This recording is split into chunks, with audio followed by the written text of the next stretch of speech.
Hey folks, welcome back to the channel. Today's project is going to be servicing our 2006 TRX500 Rubicon four-wheeler. We're going to start with cleaning it up, and then we're going to get into changing the oil, checking the fluids, looking at the brakes, all that kind of stuff, just to make sure it's ready to go for the upcoming season.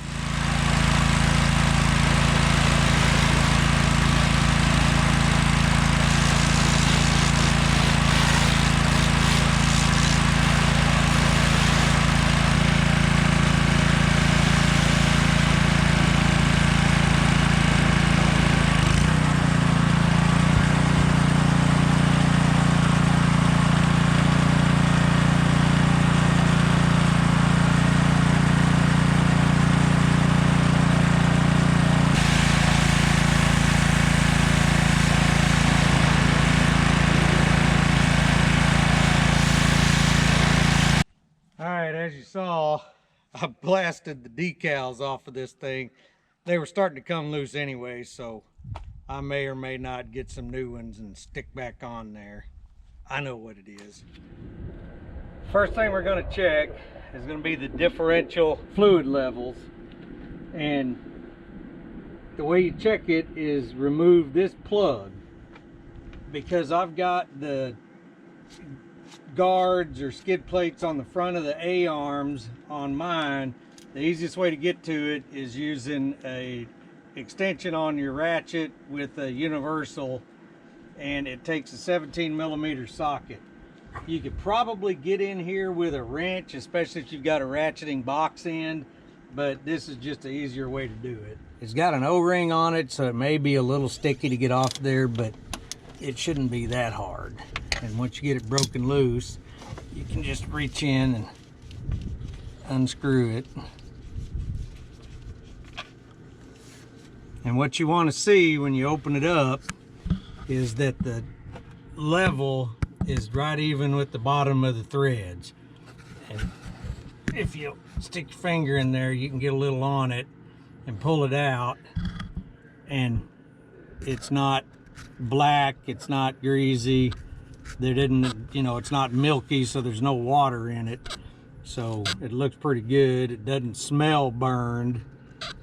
And when you get ready to put your cap back on, just take a little bit of the lubricant out of the differential and put on that O-ring just to keep it lubricated, and that way it'll seal. And just screw it back on.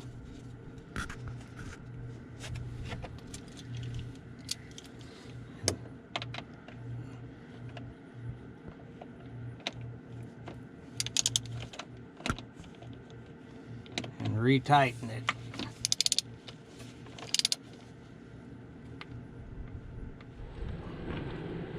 Now it's a similar process in the rear, but instead of having the plug like this one, like was on the front, you check the lubricant level in this on this bolt down here. On the side of the housing it says oil check bolt, and that's a 10mm bolt, and it's the same thing. You just pull that out,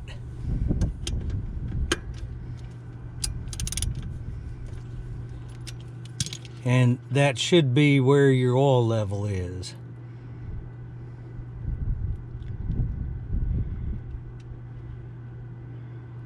And it's right there, and I can see from it coming out that it's clear, it's in good shape, it's not milky, not burnt up, so that's good to go.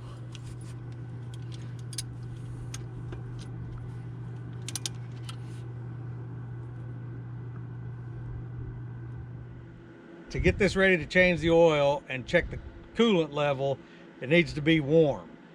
So I'm gonna start it, let it start warming up, and then get underneath and drop the skid plate so that I can change the oil filter. If you're just changing the oil, you don't have to drop the skid plate. But if you're changing the oil and the filter, you've got to take the skid plate down to access the filter.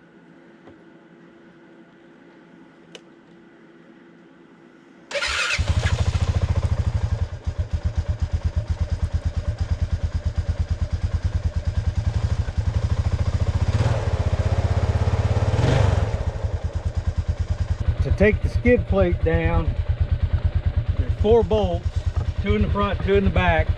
The 2 in the front are 12 millimeter, the 2 in the back are 8 millimeter. The 2 front bolts are here and here. The 2 back bolts are here and here.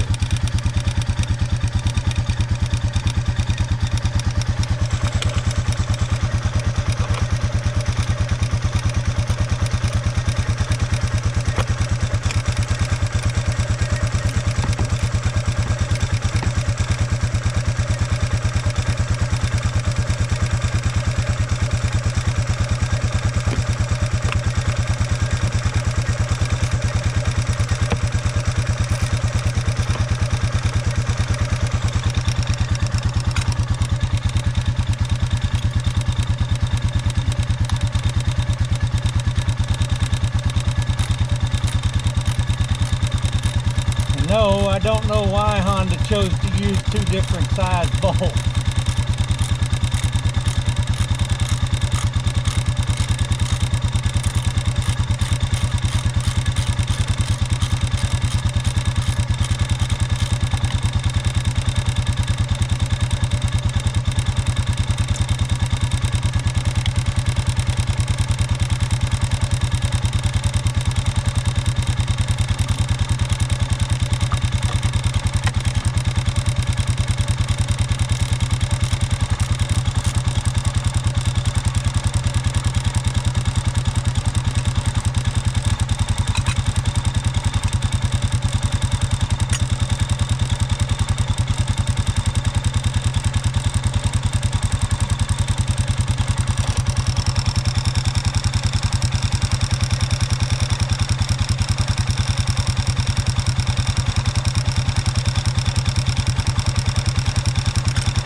Pull down at the front and pull forward those hooks on the back, hook over that cross member right there.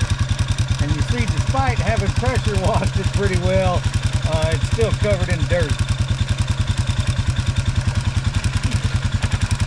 Because this is the Rubicon with the hydraulic transmission in it, you got 2 drain points.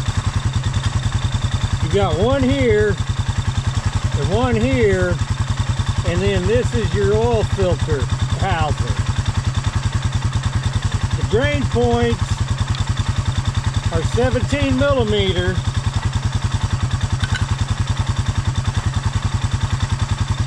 And the filter housing is 12 millimeter. So once this thing's warm, we'll go ahead and drain it and then pull the filter. We got it up to operating temperature. It's not up enough that the fan kicked on, but to check your coolant level, you've got an upper level, which should be about where it is when it's hot, and a lower level, which you don't want to drop below. It's a sealed system, so the way it works is once it gets to temperature, it'll start overflowing into this tank because the liquid expands as it gets hot. And then when it cools down, it'll pull back out of this tank into the cooling system. Right. Now that this thing's warm, we're gonna go ahead and start changing the oil. The reason you want it warm is 1, the oil flows better, but 2, by warming it up, it picks up all of the things that have settled out into the bottom of the crankcase and gets them back in suspension so that when you drain it, you get that stuff out of the engine. And you're not just recirculating the same trash in your new oil. All right, I'm gonna start with the front one, and I'm just gonna get it loose. Move to the back, get that loose, and then I can reach in over the pan and take the plugs out, hopefully without dropping them in the pan.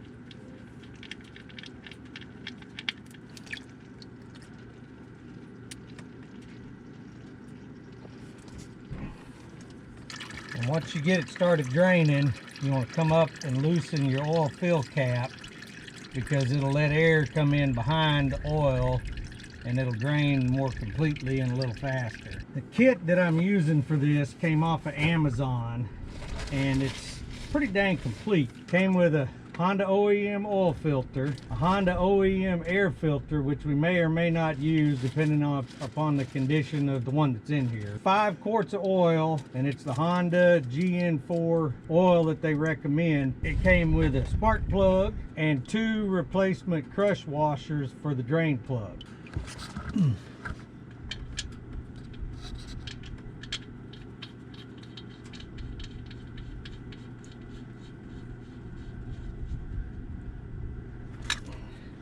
And if you're concerned about meeting the torque spec, it is in the owner's manual.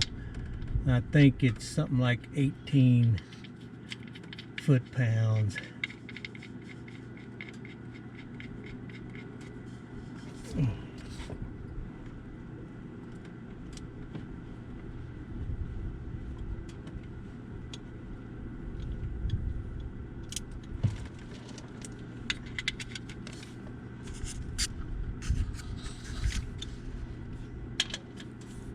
And obviously you don't want to crank down on the thing so that you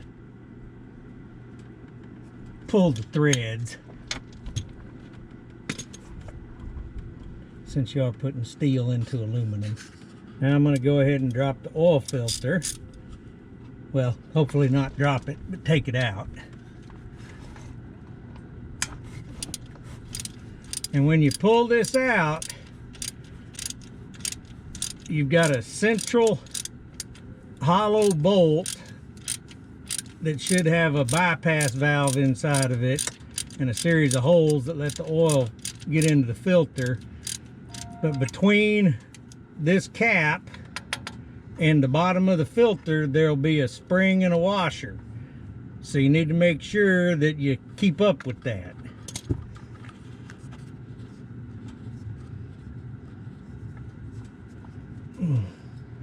And these caps have an O-ring seal, and they're pretty tight fit. Well, this one's not too bad. But if you'll leave the bolt in just a little bit, you can keep all of this mess together and get that cap loose.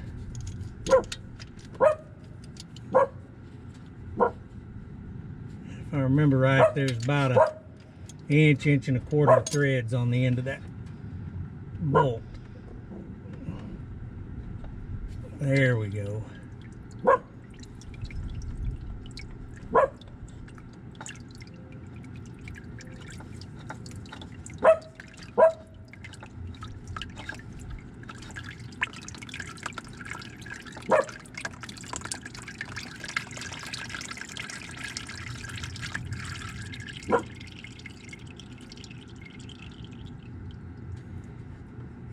That cap's hitting on that cross member back here, so you're gonna have to take the bolt out completely to get it out of there.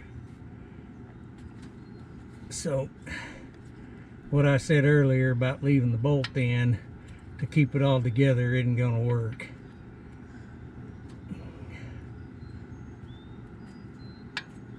Come on out of there, you. There we go.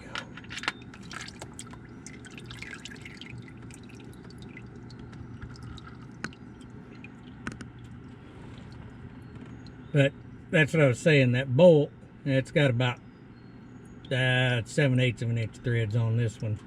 But see all the holes in it that let the oil flow, and then if you look in the end, you'll see a pin across there, and there's a spring in there, and it's like a bypass or a pressure valve. I'm not sure exactly what it does, but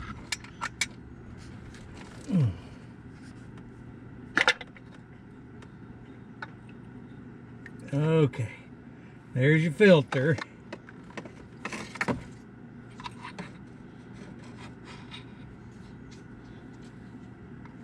And the washer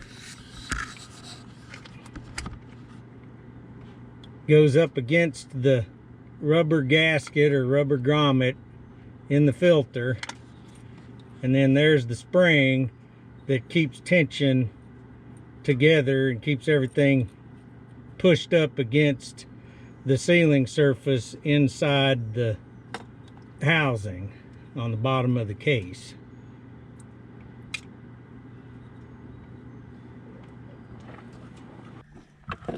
Take a second and wipe this housing off.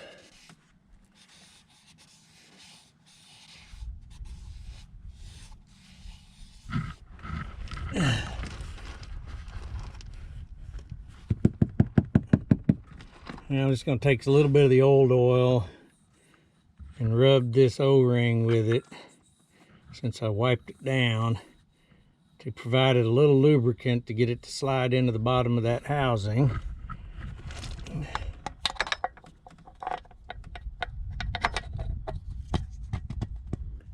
Push that up, and then when you tighten the bolt, it'll go ahead and pull that up tight. And you don't want to leave a gap around here. You want to make sure it's pushed up tight like it hopefully was when you took it off.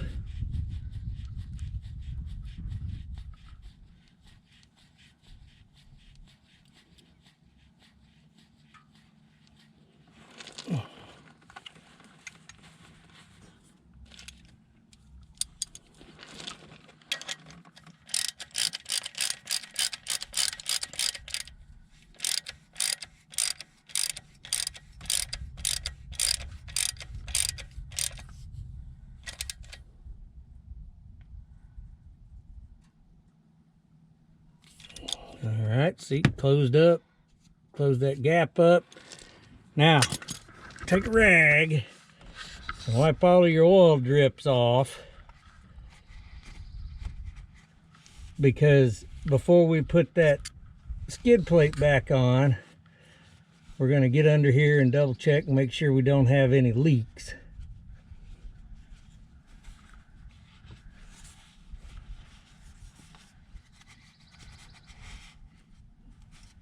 Okay, now that the filter's back in, drain plug's back in, it's time to start putting oil in it.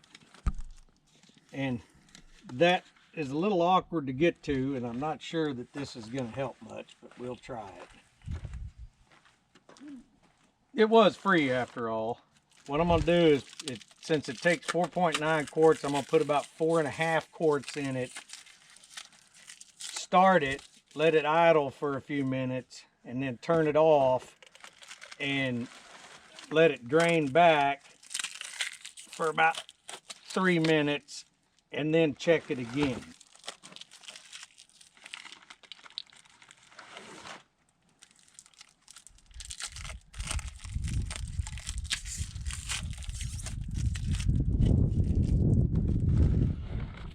And Honda says that since this is a dry sump engine, meaning that most of the oil is stored in a tank separate from the crankcase, that if it is filled properly and you're getting a false reading, that there's something wrong with the lubrication system, because the oil pump is supposed to maintain the oil level in the tank at the appropriate level all the time if it's got the right amount of oil in it. My off-camera helper is getting these opened up for me.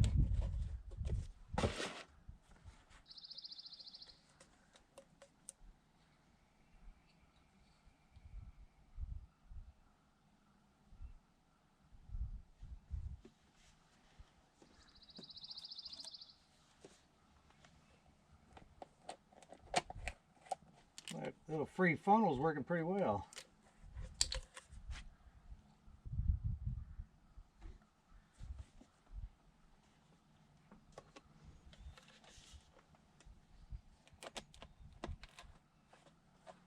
That's 4, so then we'll put about half of the next quart in, start it up, and then check the oil.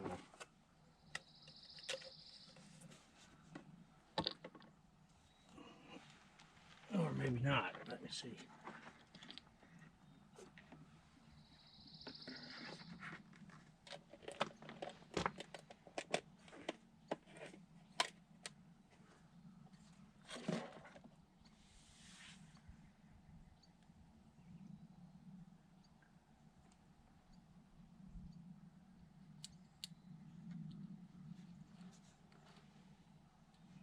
Okay, the tank's full. We got just right at half of that in there.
I don't figure y'all want to sit here and listen to this thing idle for 5 minutes, so I'll turn the camera back on when it's time to check the oil. All right, we let that idle for 5 minutes. Now while we're giving it the 2 to 3 minutes to drain down, we can check these. I don't see any drips around any of this, so those are sealed up good, so we can put the skid plate back on and then check the oil level.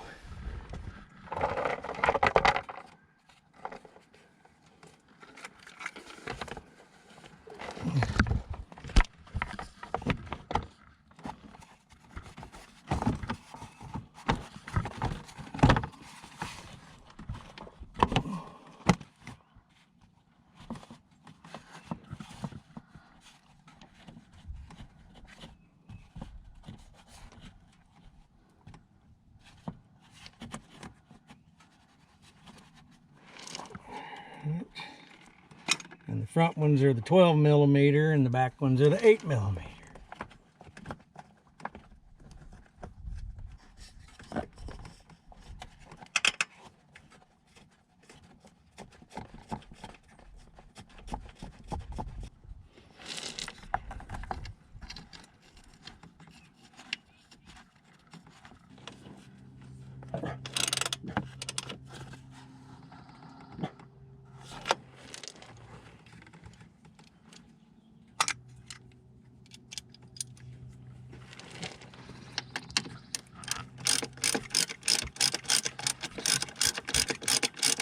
And since these back ones were a little rusty, I put some of that oil was in my little magnetic tray on there to maybe keep them from rusting as bad before the next oil change.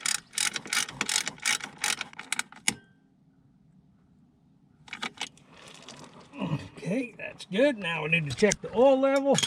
The way you check the oil level on this, it's screwed into the crankcase. So you unscrew it.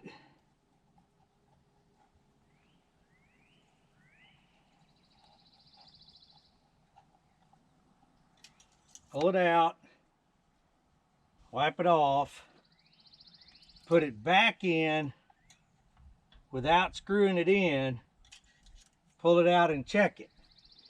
And you want it to be between these two marks to indicate that it's got the right amount of oil in it. Well, right now it's here. So we know, since it's supposed to be 4.9 quarts on a filter change and oil change, that we're short. So we need to put some more oil in it to get it up into this zone.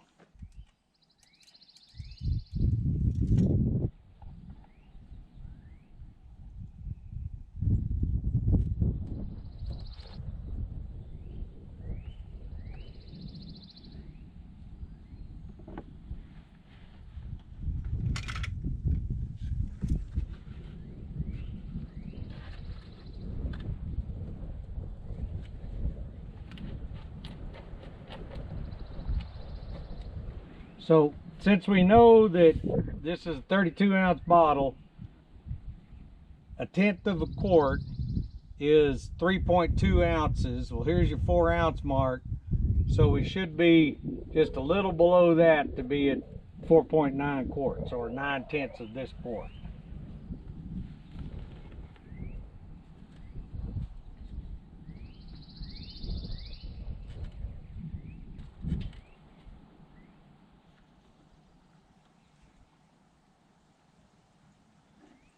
And this would probably be easier with a measuring cup, but I don't have one. So we'll just eyeball it and use the dipstick. And that's pretty close.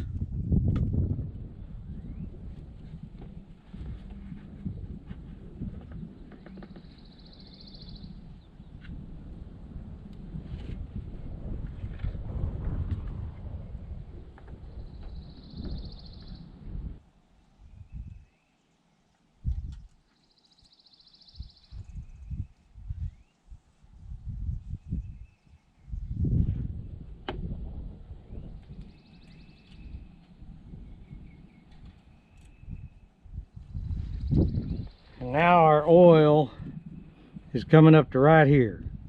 So we're good on the oil level.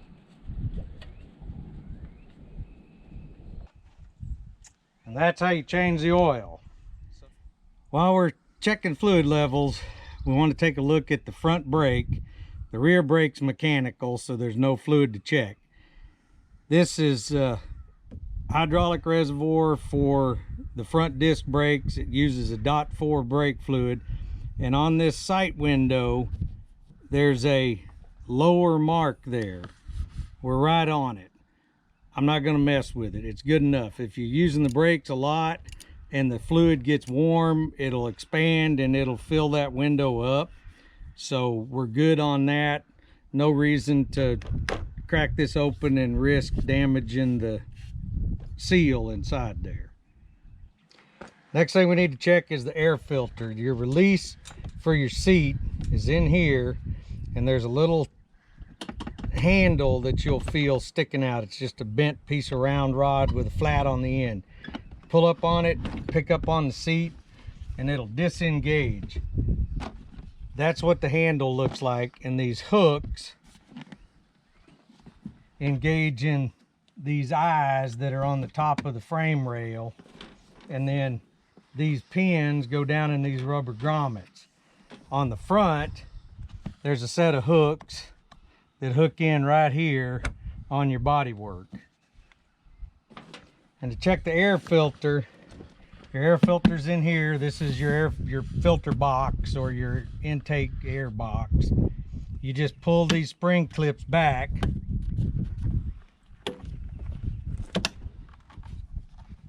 that one's a little fiddly because there's a main power wire harness that comes through there, but you can pick it up, kind of pull that back and work it out.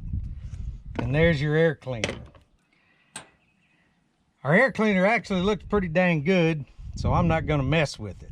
If your air filter's dirty, that's a 6mm or a Phillips. You loosen off that screw clamp, pull this piece up, and work this out. It's a two-part filter. There's an internal filter or cage, and then there's the outer one.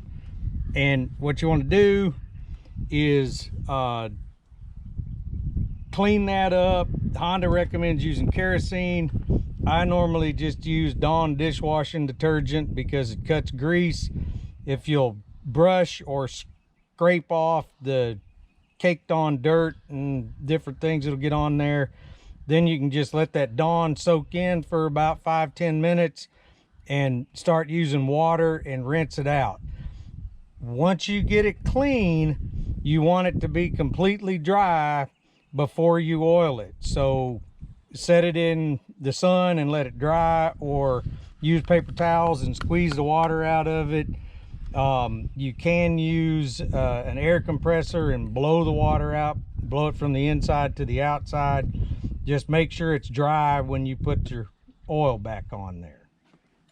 But there's no need to mess with this because it looks fine.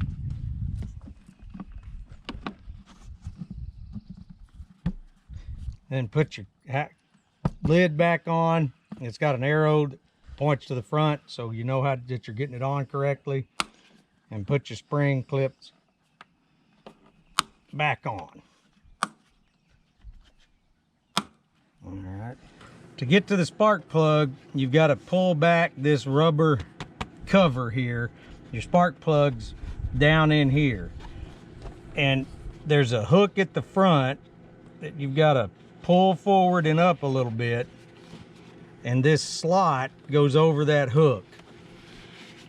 Just pull this back out of the way.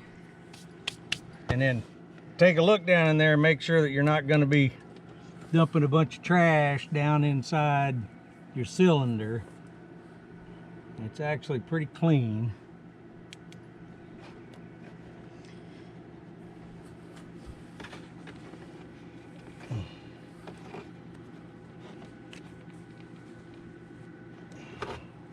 Well, that sucker's down in there.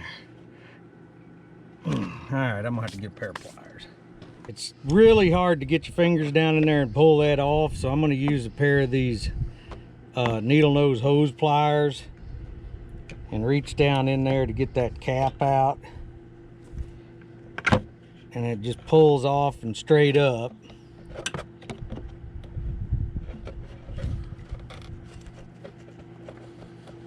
And then I should be able to get a socket down in that hole.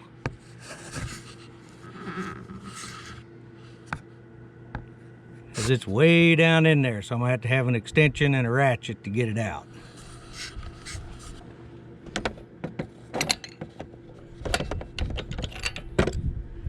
All right, to get that spark plug out, you're gonna have to have an 18mm deep well socket. I thought it was 5/8 because that's pretty standard size, but apparently not.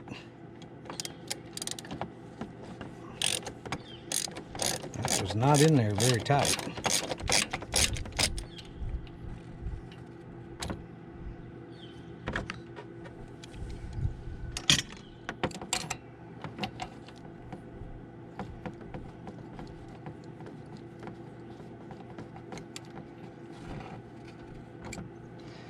Okay, since this isn't a spark plug socket, there's no rubber grommet in there to grab the top of the plug.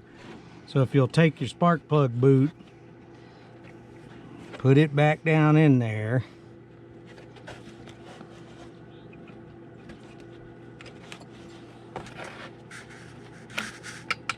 Push it on, it'll pick up your plug and you can get it out of that deep hole. Of course, you may not be able to get it out once it's attached. Okay. They did not make this easy to work on. Is this one of those cases where the engineer should have to Yes. take it apart and put it back together? Yeah, at least twice. Okay. So, that's been running a little rich, but that's better than lean. So we'll put the new plug in.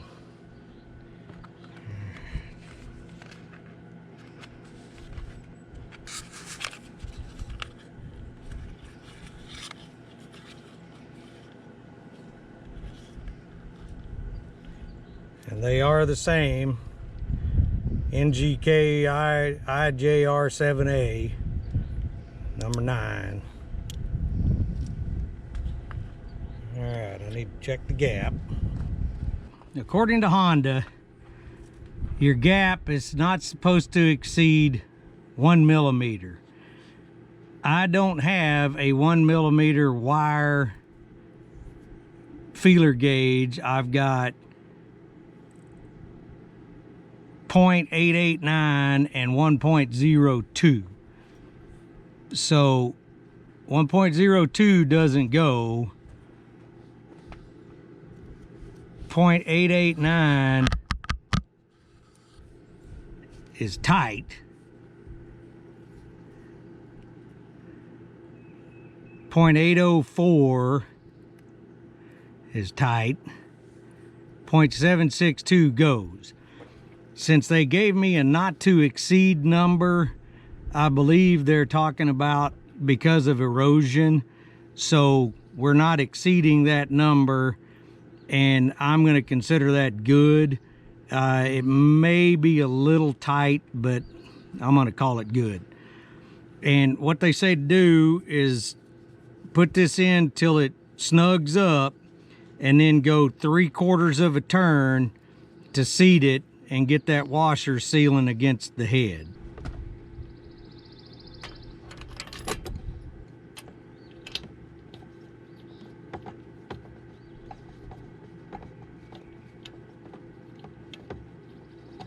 Alright, I actually got it to thread in and we're seated. So now we need to go 3/4 of a turn. So if we start at roughly 3 o'clock, there's a quarter, there's a half, come back to 3 o'clock,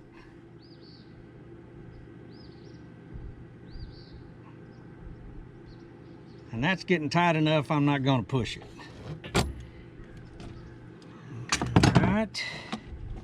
Now I get to work this little jewel back down in there.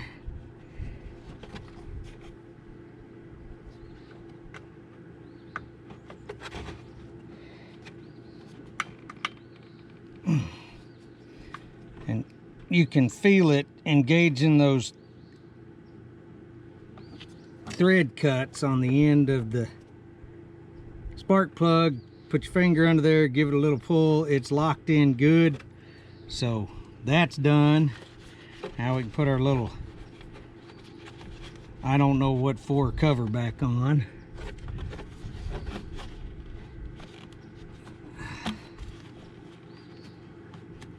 Hook it over that front hook, and that's done. Okay, the last thing to do that Honda recommends in their owner's manual is when you change the oil, check the spark arrestor. There's 3 8mm bolts that hold this in. They could be corroded up because of the heat cycling and depending upon if you've ever had them off before. So if you start working it and it doesn't feel like it's going to come loose, you could end up breaking it off if you're not careful. And I'm not quite sure what Honda's reasoning is, but I'm going to make the assumption that if your spark arrestor gets plugged up, it's just like having a plug in the tip of your exhaust. It's going to give you too much back pressure and your motor's not going to run because the exhaust gas can't get out.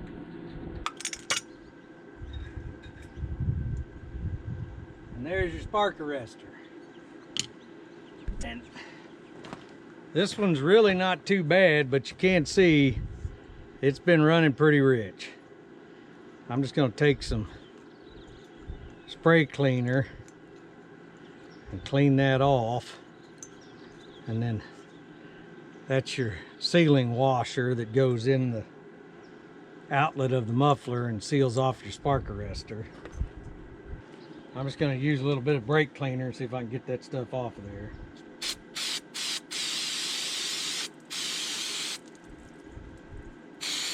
This is not that much of a concern for us because we don't live in a wildfire prone area. But last year we had some pretty bad drought conditions that once the hay fields and everything started drying up, would have been pretty bad to get a fire going. And if you ride in any kind of national forest land, which we have quite a bit of around here, you've got to have a spark arrestor or you can't ride.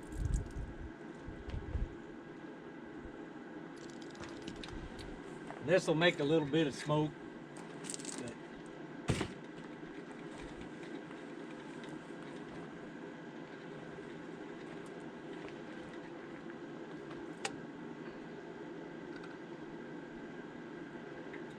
be all right.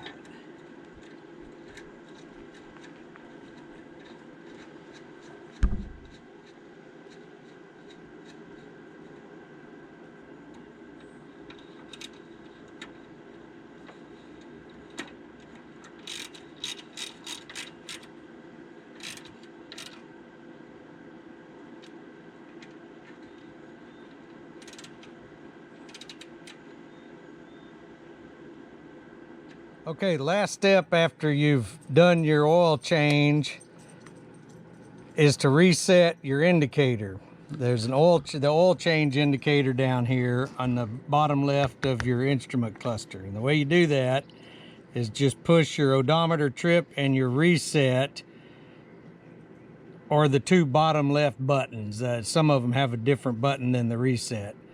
You push it and hold it until it goes off. And now you're reset, and it'll come on again at the next maintenance interval. Okay, that's going to wrap up servicing this thing. Hopefully you found the information useful. Thanks for watching, and y'all have a good day.